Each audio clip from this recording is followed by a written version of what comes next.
Good day. Ako po si Joshua, operator ng DTF machine dito sa SMCDO. Nagamit po ito ng 7 araw na may total na 160 meters.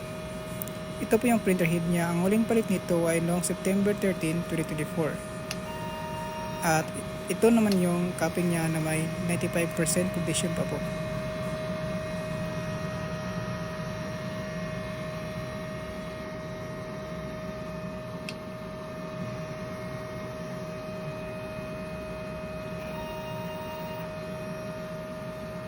I-clean natin.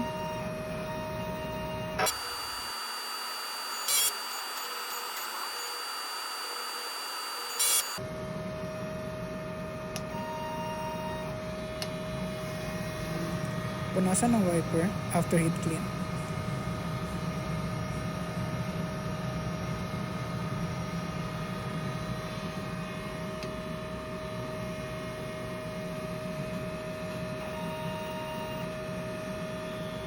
Nozzle test natin.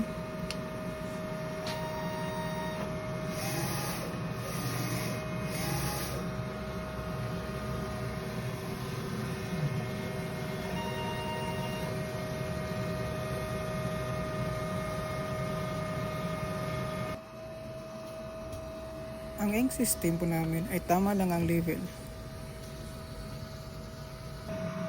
Ito naman yung damper niya. Ang huling palit nito ay noong May 14, 2025. Ito yung waste tank. Saka ito naman yung AVR. At ito naman yung ground wire. Ito po ang aming unused stocks. Cyan, magenta, yellow, black, white, powder. Yan naman yung in-use stocks. Ito rin ang mga stocks namin na DTF film.